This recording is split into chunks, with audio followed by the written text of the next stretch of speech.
Well, back to Under Oath. Some days I believe I'm too white. Wait a minute. That's how we start? Yeah. So James John is on with me today. Comedian James John. I feel too white sometimes because I feel there are topics I'm not allowed to talk about. Okay. That's why I'm here. Because tell me what you'd like to say through me. See. And this is where we lose the show. This is where we get canceled. Because we started, I made a joke Yes. about a certain chicken place. Yes. And then James started talking to me about chicken. Yes. And I started to get deep. Yes, he did. I went real deep. Yes, he did. Because no matter what chicken you like, they're the best in the world. Dave's, Popeyes, or whatever North Carolina back place you go, Ken Miller, that you go to get your chicken. Parker Brothers. Hey, go Parker. Well, it's not a place now. It's the barbershop, but they'll make some in the back. I'm not getting my chicken where I get my hair cut. I would. I don't know. I'd cash my check there too if they let me. Yeah. Okay. KFC original recipe. Okay, back in the day. I haven't had it because I don't think I would survive it. No, we can't do it now. We can't do it now. You ever had that food where you go, oh my God, it was so good as a kid. It was so good. And then you have it, and 10 minutes later you go, uh-oh. Yeah. Not a good choice. We can't do it at Their our age. original recipe skin for that chicken was so good. And the crispy, a lot of people do crispy now. I like crispy. A lot of people do crispy. And I like original. But the original recipe at KFC, I don't think anybody ever got. You mean replicate? Yes. Nah, you're right. Yeah. I mean, I had Paula Deen. So have I. Yeah. So have I. And here's the thing. I made this joke a long time ago. I don't care who you are or what you said. I will forgive you for food. That's fine. I can't repeat my joke. Paula Deen admitted dropping that N-bomb when she was a kid. Yeah. I'm not giving up Paula Deen. Yeah. I don't care. I let all my friends leave me.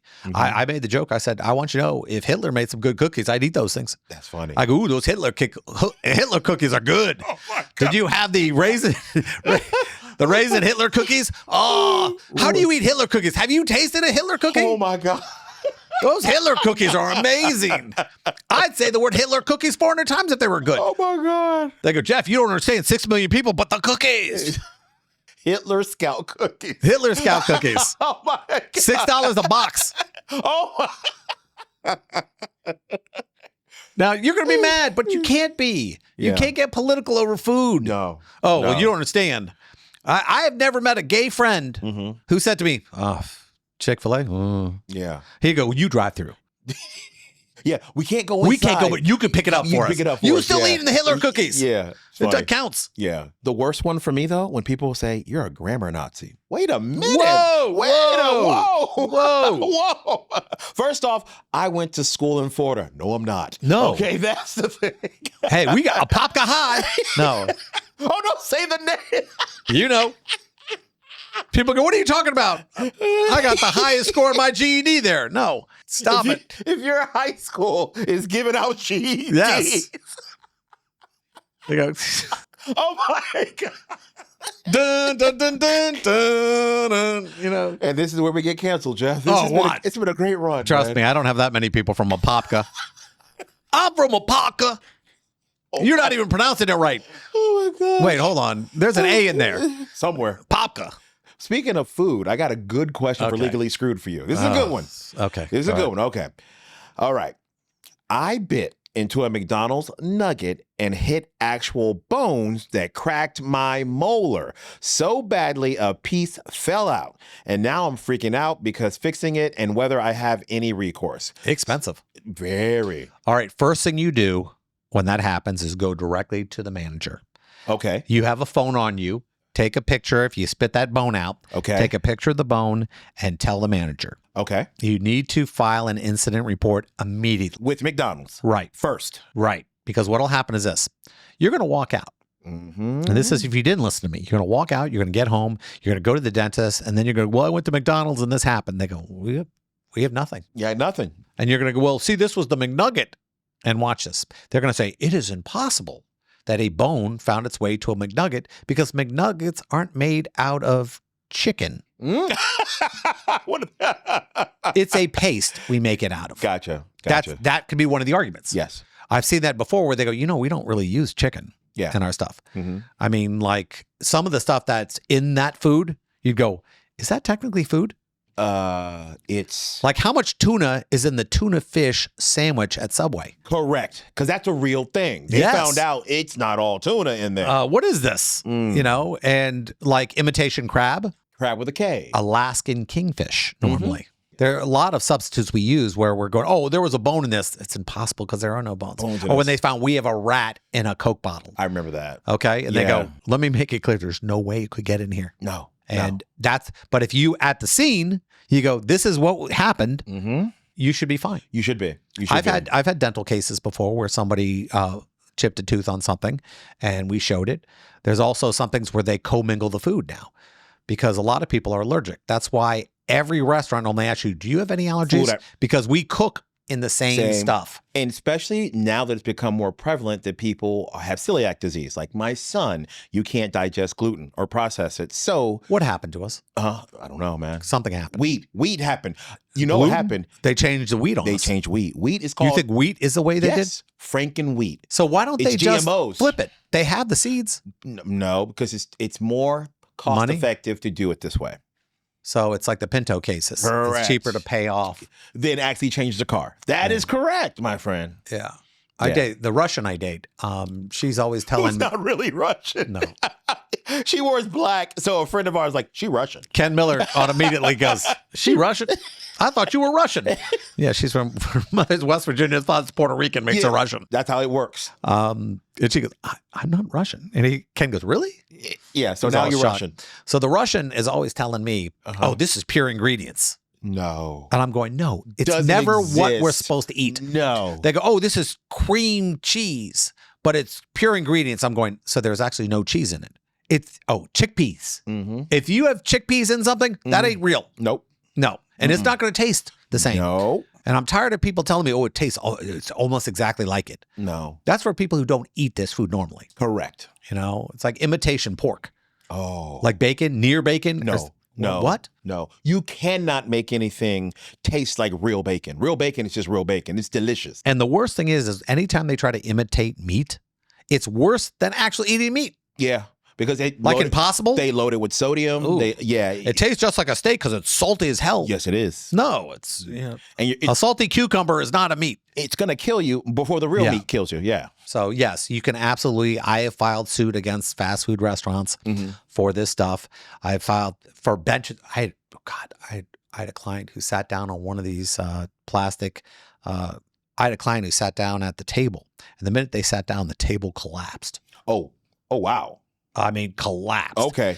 And my client wasn't like 300 pounds. Normal size but she was guy. Trapped in this thing. Oh, she got trapped in it. Yeah. And could you imagine you're trapped in this broken chair in the middle of McDonald's? No. The embarrassment, though. That's what would kill me. She was hurt, but I mean, I was like, thank God, you do not want to go that way. Well, here's the thing that I've heard over the years. People like suing McDonald's, right? It's a common thing almost. People like suing people with big insurance policies. All right. Because they can afford it. But doesn't McDonald's... But there are so many people who don't have insurance who cause significant damage, and there's nothing these people can do. Got it. So for everyone who thinks, oh, everyone's suing McDonald's. Well, McDonald's is a large company. They are. Just like Walmart gets sued a lot too. They do. There's a lot of falls in Walmart. A lot of things. But because of it, they make the place safer. But I was going to say this also, especially for a Walmart or a McDonald's, they must have some kind of legal team set up just for these kind of things. Yeah. Like that's what their cameras are great. Yeah. But I'll tell you who's got the best cameras in the world? Who? Public transportation. Nowadays. Ooh, nowadays, buses, right? Man, we see them all the time. You could shoot a reality show. Because we see all the viral videos and it looks really good. I've actually, anytime I have to see a video that happens in a bus place, I have to sign the NDA. Do you really? Yeah. Because you can't, you're not supposed to, I can't talk about the video I saw. But it's good. Now, it didn't say I can't talk about the quality. But the quality's good, right? Ooh, they're great. 4K. If something happens, it really happens. It's like watching Avatar. Like, well, and here's the thing. I can't control whether a client tells me the truth or not. You talked about that before. I always think that I'm always amazed that they don't think they're going to get caught. Don't lie to your lawyer. Lie to everybody else, not your lawyer. We had a case the other day that happened on a bus, and the client goes, "Oh yeah, I shot forward, everything went crazy, all this other stuff." I'm watching the video. Client didn't move. Client had an open drink. I mean, it was full. and she didn't rock forward. Oh. Nothing moved. Okay. And you could see like a little, just like a pop. Yeah. I mean, just like not something that throws you, and it wasn't like an eggshell rule issue where the client had this pre-existing stuff and it knocked her mechanics and her neck out and everything. Just nothing. The person looked around. Wow. I was like, come on. Wow. And the reason why that's memorable to me is because it very rarely happens. Okay. Maybe 1 in 1,000 where somebody's not telling you the truth in an accident. Because normally it's very clear what happened. All right. It's difficult because we really kill ourselves for people. I mean, we really fight hard, and nothing is more disappointing when we find this out.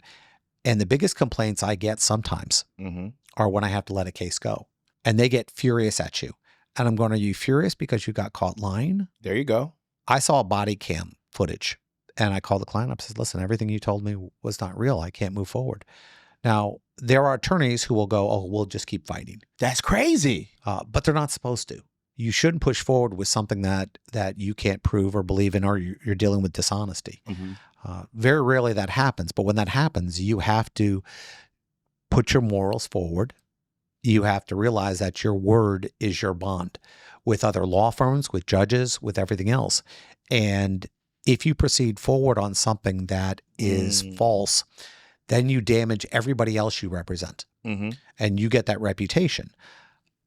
I don't believe in having somebody pay for things that they're not responsible for. Neither do I. That's dirty. Now, we kill ourselves for our clients. I mean, we file on about 1/3 of our cases, which is about 3 times the average, because they're not getting taken care of. Not because we're going to make money. No. This is trying to put people back to where they were before this happened. And we take that very serious. But I also take something serious too. I'm not going to represent you if you're lying to me, or if you're not being straightforward, or you're making something up or anything else like that, because it's not right. And it makes everybody look bad. I'm sure. And wasted time, effort, and money. I had a guy once tell me this. He fell down outside of it. He slipped and fell outside. I said, are you hurt? He goes, no, but I could really use the money. Yeah. Sorry. Huh. Can't represent you. Yeah. And somebody else represented him later on. I'm sure they did, man. And of course, it got thrown out later because they had cameras and all this other stuff. But can we just say this for everybody out there listening? If you do anything in public, assumed it's being videotaped. And assume everything you've said to your friends and posted on social media, you're going to get burned. So my question is this, man. When you, like, McDonald's has franchises. So are you suing the franchise or the entire company? Both. At the same time? Both. A twofer. Now, what happens is this. Most companies like that, the person who ran the place has to indemnify the McDonald's corporation. Ooh, okay. So yeah, that's the way that works. So let's say Jeff owns a McDonald's and it's my franchise and it's under, let's say, Jeff McDonald's LLC. I can't put McDonald's in. I think it has Jeff Industries LLC, runs 7 McDonald's. Okay. Anything that happens over McDonald's and they sue both me and the parent company, I have to indemnify, which means I owe the money to the parent company. So when I sue a McDonald's, the franchisor, not the parent company. Yeah. So suing a McDonald's is like going to Publix for a BOGO. So I sue one, I get money for the other one. Well, too. you're not. You have to show that the corporation had something to do with it too. But normally you sue both companies. Got it. Okay, it's good to know. Welcome back to Under Oath. I'm attorney Jeff Kaufman, together with my partner Craig Lynn. You know, we just had an anniversary, didn't we? We've been together 30 years, but we had 10 years at the new firm. That's a long time, isn't it? It is a long time, yeah. How many lunches do you think that is? Oh, gosh. 200 times 30. 5 lunches. Well, no, we don't eat every single day together. Almost. I didn't count all of them. So at least 4 lunches a week. I only counted 200. There are 52 weeks times 4 is 200. All right, fair? Yep. We'll fair. Pretend for one day a week, you don't want to have lunch with me because you go, I'm sick of you today. Which that happens a lot, but you still eat with me when you're sick with me. So 200. That does happen a lot. 200 times 30 is 600 lunches. That's a lot. 600. How do we still have stuff to talk about? I don't. Okay. I just listen to you. Well, you try to starting at lunch like number 7. But From lunch number 7 to lunch number 599, I've been listening to you. Okay. Here's the problem. Craig has what, a 6 or 7-year-old? How old is she? She's 7 now. 7. Okay. I was close. I was right. 6 or 7. All right. He's got a 7-year-old. He's on the back end of his life. And Excuse me? Having a 7-year-old, are you going to be 100? You going to live to be 100? Probably. No, you ain't going to make it. Kidding, my grandma You hurt yourself made it to bowling like the other day. 104. Oh, that is true. I did hurt myself bowling. You hurt yourself. Hey, what happened? I don't know what it is. This hurts. I've been in the hospital with you. You've never been in the hospital with me.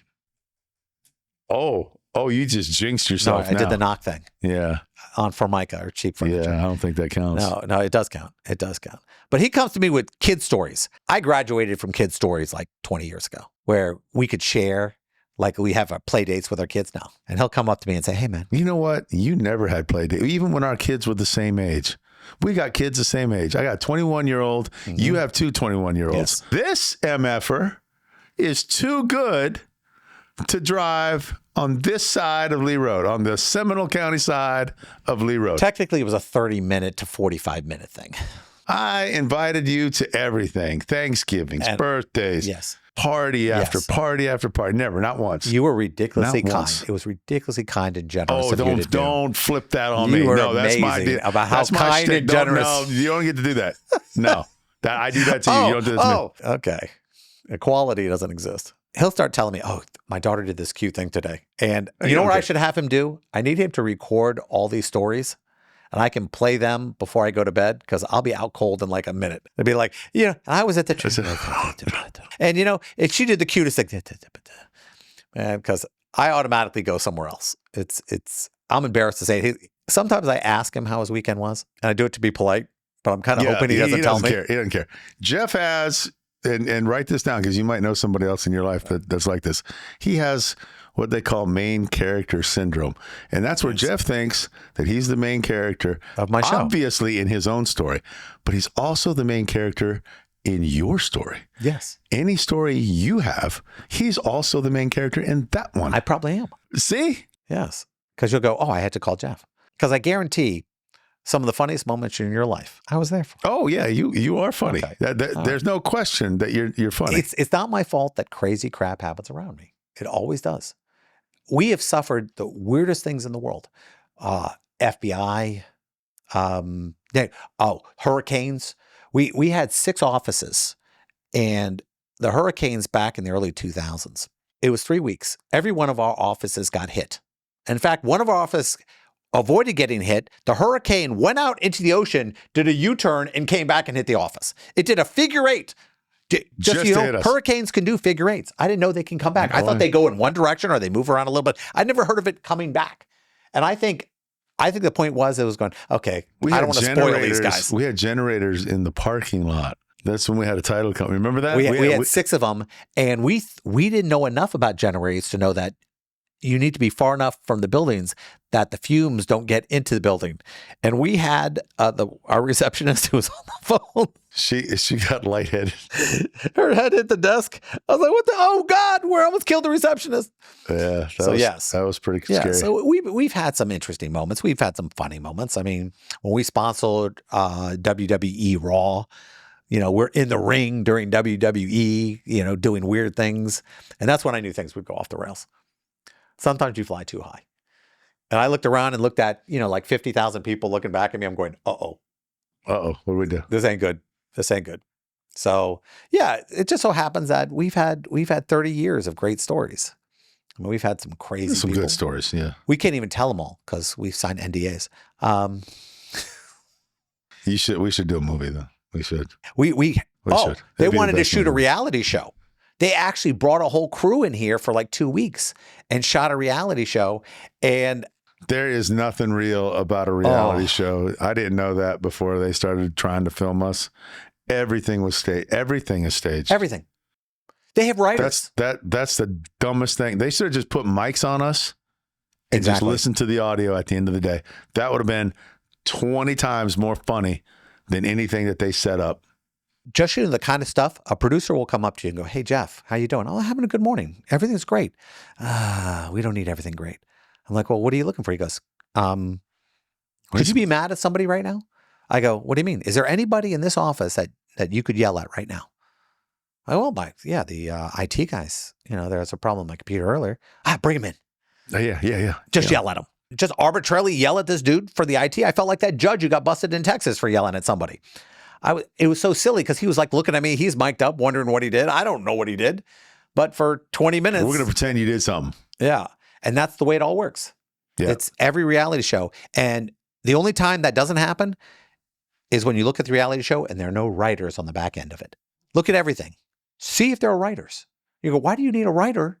Yeah, it's not a reality show. If you made this up. I don't know why everyone crapped on my idea of just having mics on everybody.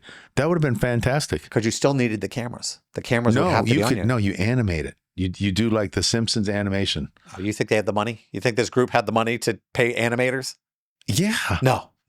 Oh, no, these guys like filmed it. They were filming like the Walt Disney Parade. That's the extent of their issue. They were a great company, but there was no animators. All right. One of our guys here today got a call from a friend of his who went to another law firm. What? Yeah. People go to other law firms? Yeah. And it happens. Is that true? And he said to me, he goes, what world is this that people go, I can't believe it. He said, would it have been bad if I told her to go to you guys? I said, well, I don't like poaching clients. I said, why'd she call you? And she goes, well, she was really upset with her attorney. Oh, yeah. And I was going, well, give me some of the facts. And they gave me the facts, and they're not returning calls, or they're not showing empathy. They're sending AI texts. I'm going to say this, F you with your AI texts. You know, you're doing this to not pay employees. You're not doing it to be more thorough. You're doing it because it takes employees to do client services. So you're going, oh, well, instead of calling the client, we'll send them a bunch of texts. We'll give them the illusion of somebody caring rather than somebody on the other side who actually cares. They know because you abbreviate. AI does things because AI is a brilliant toddler. It says crazy crap to you that it believes. Oh, I'll use all these analogies and everything else, and they screw it up. Like, it's kind of like when you're watching a TikTok and they mispronounce somebody's name so badly that there's no way they could have done it. Great quarterback, Tom Bradley. You know, and that's what happens. So this person's getting a lot of AI stuff coming their way because they don't have in-state people.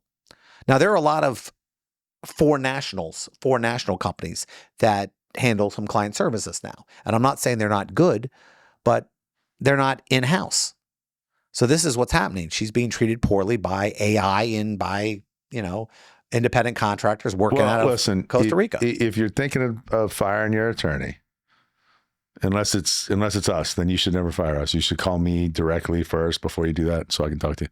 But if it's somebody else, you should say, hey, listen, I'm not really all that happy with how some of these things are going in my case, and lay out the things that you are not happy with. Give them an opportunity to fix it. That's what I would want an opportunity to fix it. So I wouldn't tell anybody to do anything else. Give your attorney, whoever they are, even if they're not us, an opportunity or two to fix it.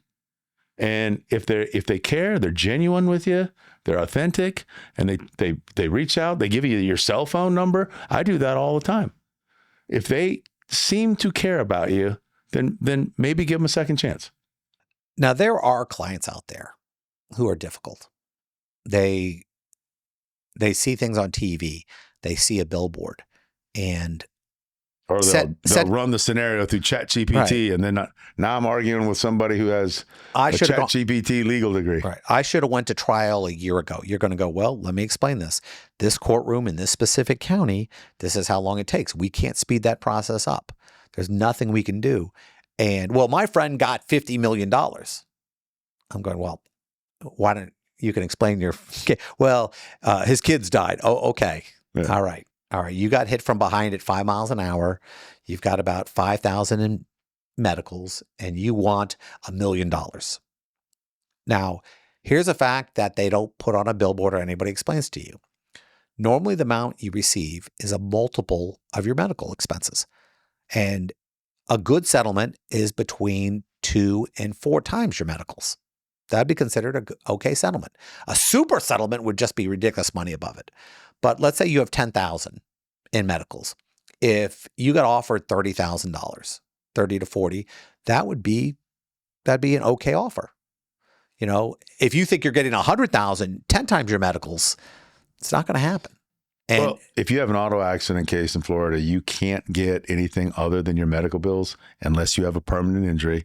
You can't prove to a jury that you have a permanent injury unless you have a doctor come in, testify on your behalf. Those doctors charge a good bit of money to do that. Try conservatively, a medical expert will run you between $20,000 and $50,000.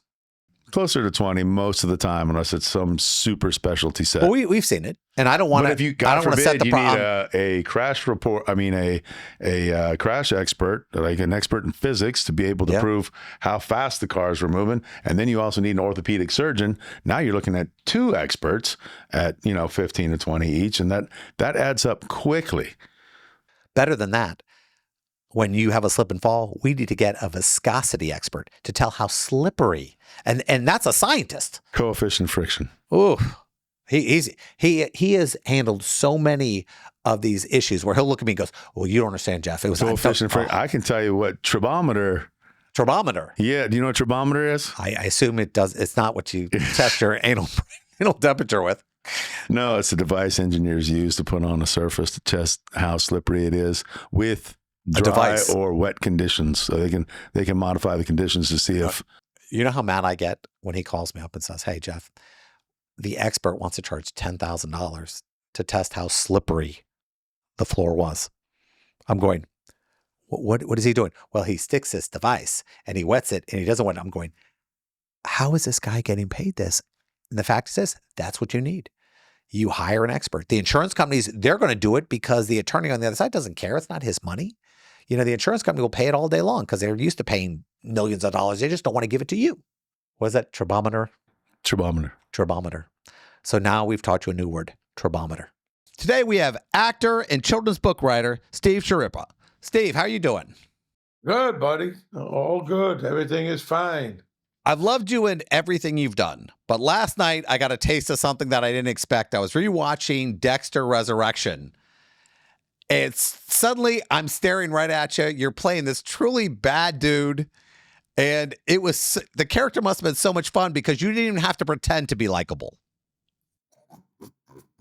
No.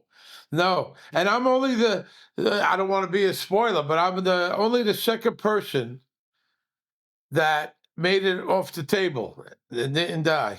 It hit me when that moment happened because the first one was in the first season, and I'm watching you haul ass off this table, take a dude out, and I'm going, how did he survive?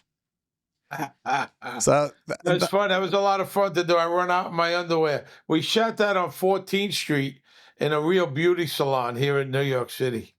Oh, that was amazing. So that was a nice surprise, and thank you for that moment. But let's talk about your children's book, Willie Boy Eats the World. Nice. Willie Boy Eats the World right here. Yep.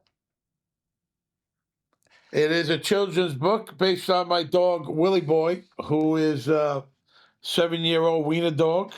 And we started making videos by accident, all by accident. I was eating a bag of popcorn. He sticks his head in the popcorn. We happen to post it. Millions of views.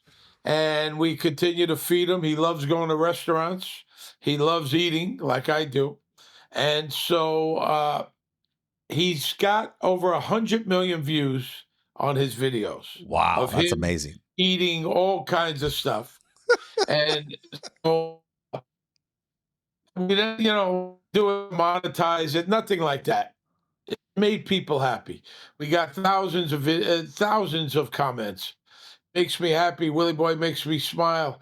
And I just had this idea that, because I mostly eat Italian food, I had an idea. What about Willie meets a couple dogs at the dog park, takes me around New York City, shows me there's more to life than Italian food. And we go on this great food adventure. Message is to try new things. And he takes me and we eat everything from sushi to Thai to Chinese to Mexican to Brazilian to pastrami to Korean. We go on. And he shows me, hey, it's okay to try new things in life.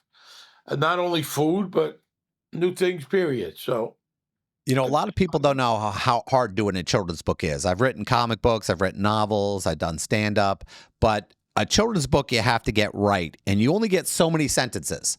You don't get to write whole novels of information. Now, How did you wind up finding your artist on this one? I believe his name is Kirk. And he was wonderful. The publisher, because children's books was new to me also. And he introduced us to about a dozen, maybe 15. And we liked what he did. And he gave us a sample. And he hit it right on. He nailed it. I hate using that nailed it thing. The guy was right on the money. Of course, we took our notes. It's a beautiful colored book. I'm in it. Willie's in it. A bunch of dogs are in it. My wife is floating around in it. Yeah. And he really did a wonderful job. I mean, just wonderful. And yeah, it's different, and it's been a lot of fun. And we're doing the Today Show, and Kelly Clarkson, and a bunch of press to get the word out, and a bunch of signings this week. Willie Boy comes to the book signings with me, and tonight we're in Manhattan with Michael Imperioli at the Strand doing a talk, a little Q&A, and talking about the book and about Willie. And look, he's like my son. I have 2 daughters. They get jealous. They say, you would never let us get away with that, Nope. Because my dog's never going to wake up and say, you ruined my life either. So now, the great thing about being able to do a children's book is most of the things I've done in my life have been pretty adult. The graphic novels are tough. It's nice to be able to hand something to a child and say, you can't watch me on The Sopranos or this, but you can enjoy my book. Yeah, absolutely. Well, I mean, especially years ago when I was on the show, my kids were too young to watch it, So I did a couple of kids' movies, and I did last year a couple of Hallmark movies, which I like a lot. So I like that space, Yep. no shooting. I mean, I played a mob guy. I played a detective. I mean, I've done a lot of different roles, don't get me wrong, but the shooting and the gun, I think I killed 3 or 4 people during the Blue Bloods years, on the show, Yep. This just nice. I got some great quotes on the book from friends of mine. Aaron Judge gave me a great quote. Jose Andre, the great chef. Clyde Frazier is a good friend of mine. And then Bernadette Peters, the great Broadway star, all dog lovers, gave me wonderful quotes. And it's just a nice little adventure, Jeff, to be honest. This is a fun project for me. I've watched your career. And I've watched a lot of information, and I've seen some interviews, and a lot of people don't know. It's so weird. You actually ran entertainment at the Riviera. Yes, I was the entertainment director. I started out as a maitre d', and then I was the entertainment director at the Riviera Hotel for many years. Some of the comics that I came across put me in a couple of their HBO special, and the Fox at the time had a show called I think it was Comic Live or something like that. And so I kind of got the acting bug a little, and I was doing bit parts here and there, and never thought about making a living at it. And I came to New York for a wedding. I auditioned for The Sopranos, and that was it. Then a year later, I moved from Las Vegas. I was a consultant for 10 more years at the hotel. I still booked the acts, but remotely. And because of that, because of The Sopranos, obviously, I was able to sell books and sell TV shows and get on TV. That was the thing that opened all the doors. Of course, I had no career before that, and I was lucky enough to do that, Yeah. People don't get when the opportunity as for a comedian to play Vegas, it's like the old school days. I mean, I just played the Red Rock Casino there a couple months ago, and it was just special to perform in Vegas. There's just something special about it in comparison to everywhere in the world. I mean, New York is great too, because I know you were just on stage. I just saw you do a bit at Gotham Comedy, and a New York stage is special too. Yeah, I'm not a comic, I mean, I've been involved with comics way back, since the mid 80s, 40 years. Every comic has worked for me. Rosie O'Donnell, Dennis Leary, Ray Romano, Kevin James, George Lopez, Bill Maher, Richard Belzer. I could go on and on. I gave a lot of the comics their first shot in the big room. Yeah. Those were comedy club That's huge. days. That's a huge. Then we went to 1,000-seater. Dennis Leary, Bobcat Goldthwait, Gilbert Godfrey, Damon Wayans. Yep. So at the time, especially, I think it was, I used to also book some opening acts, for big names. It's a huge opportunity you gave them. The MGM, yes, I helped a lot of people there. And listen, they didn't become stars because of me. It came because of their talent. I don't know what it's like now because I don't go back much. It's much different. But back then, they were using a lot of older comics, which I loved. Still do. They don't use a lot of opening acts like they used to. They don't do that, Jeff. I mean, I'm talking when Sinatra was in town, Dean Martin's in town. Lola Falana. I could go on and on. They all had opening acts. Then they got rid of that, and also the audience changed. Yeah, and they needed an audience that understands English. Yeah. So over the years, the audience is changing. So they don't want to go for the money. Tom Jones always had an opening act. Johnny Dark was a big. I don't know if you know Johnny Dark, a comedian. He had been around for years, so there was a lot of that. But it was great at the time. I enjoyed it very much. I booked a lot of big music acts: Beach Boys, Dion, Frankie Valli. Riviera at the time was not competing with the big hotels, but Sinatra was there. Liza Minnelli was there. I must have seen Sinatra 20 times. I would. Yeah, but that's amazing. As a New Yorker, you must have been going, I cannot believe this is my life. Yeah, it was something. I had been a bouncer at Paul Anka owned the nightclub there. That's where I started. And then I worked my way into the hotel, which was not an easy jump. And then when I started there, at the time we had the comedy club, and we had a female impersonator show, and then we had a topless show called Crazy Girls. And those 3 shows on top of the lounge downstairs, 2 bands a night. I did a jazz night, Monday night jazz on the Strip. Some of the best Chick Corea, some of the best jazz people, Maynard Ferguson, on and on. I could give you a million names. John Pizzarelli, Dee Dee Bridgewater. And then I had the big room where I did big acts. So there was a lot going on at the time. We had more shows than any other hotel. There was a lot going on. Thousands of people in there every night. Now, you've had some great opportunities. You've worked with some. I was laughing because when I found out I was getting the opportunity to interview, I'm going, oh man, I love him in Blue Bloods. I love him in and I was going, well, that's my first soprano actor. That's my first Blue. I didn't realize I'd get my first Dexter actor in the same thing, which was kind of funny. But I tell you, are you a Columbo fan? Yeah. I was in the last scene of the last Columbo. Wow. Oof. Yeah. It's called Columbo Likes the Nightlife. And I got to work with Peter Falk, who was my mother's favorite actor, and I just loved him to death. And the last scene, just a coincidence.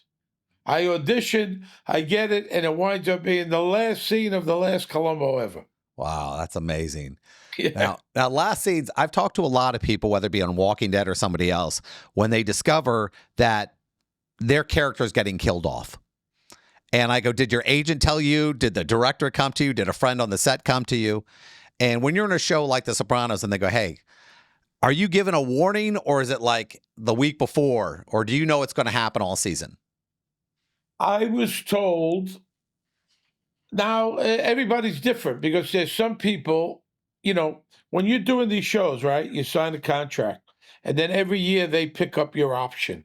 So you sign a 6-year contract. It's a one-way contract. Yep. They could get rid of you at any time, but you can't leave at any time. Oh, yeah.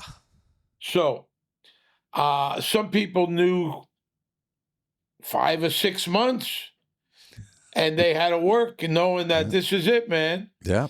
Okay. I found out, but it was also the end of the show. Next to last episode, it wasn't a big deal. it was like, that's the way the story goes. They signed me for all 9 episodes. I was getting paid. The show's over. That's fine. I found out about a month before. I got a call. Usually, you either got a phone call from David Chase, the creator, or we would have a read through before every episode. He would call you into his office. With me, he called me at home and came to my apartment. And he said, "Where are you?" I said, "At the apartment." I kind of knew something was up because he don't come here. No. I was living downtown at the time, and he doorman rang him up, and I opened the door. He went, "I guess you know why I'm here." Like a real hit, you know. It's like a hit. I said, "I guess so," and I said, "Sit down," and he sat down. I said, "You want coffee?" Blah blah blah, and he just was tapping a pencil, and he was very vague. I said, "How's it going to happen?" And blah blah blah, and that was it. And I said, "Well, I hope you were happy with my work." He said, "Yes, very much." I said, "Well, thank you for changing my life." And that's how I found out. That's amazing. Now, everybody's story is a little different.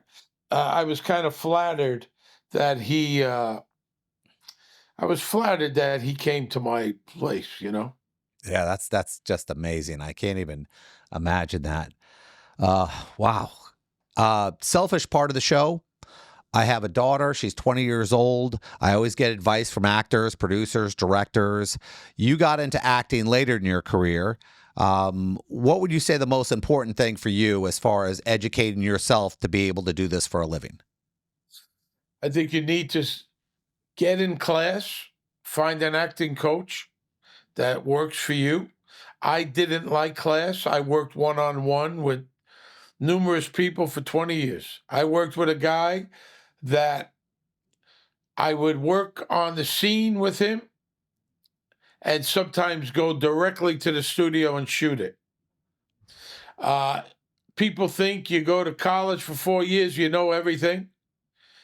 They don't have to learn anymore. Dirty little secret. Some of the biggest actors in the world have acting coaches. Jim Gandolfini had an acting coach all through The Sopranos.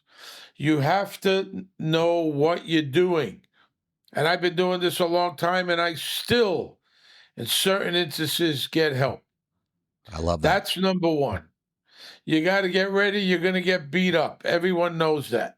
The rejection can be tough on every level.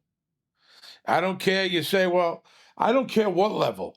You know, Robin Williams wanted to play the Nutty Professor, so did Tim Allen. Even up here, there's that competition and disappointment. Get ready for that. Really work hard. Try to do the right thing. You know, go to class, hang out with other actors, shoot short films, shoot student films. You got to do it. You know, it's like if you're a cook, you can know all the recipes, or a bartender, I know how to make every drink. Well, you got to make the drink. So do what you want to do, you know? Well, I can't tell you how much I appreciate it. Why don't you tell me where we could go online, where we could order the books, where if you're doing signings, we could show up, anything you can got. Go to my Instagram. It's Steve Schirripa Official. All the links are in the bio. I'm doing a bunch of book signings this week. You can buy the book on Amazon. It comes out tomorrow. We're doing the Today Show tomorrow. We're doing Kelly Clarkson tomorrow. That's the story, my friend. You got to do Under Oath today. I appreciate it, Steve. I can't tell you how much it was great talking to you. Thank you, Jeff. Appreciate it. Good luck to you. Thank you. Well, that wraps up today's show. I'm attorney Jeff Kaufman. Thanks for joining us. Special thanks to my 2 co-hosts, my good friend, professional comedian James John, and my law partner, Craig Lind. This show is sponsored by Kaufman Lind. If you or someone you know has been in an accident, contact us at 407-500-JEFF or 407-500-5333 for a free consultation, or visit us at whenyounneedus.com.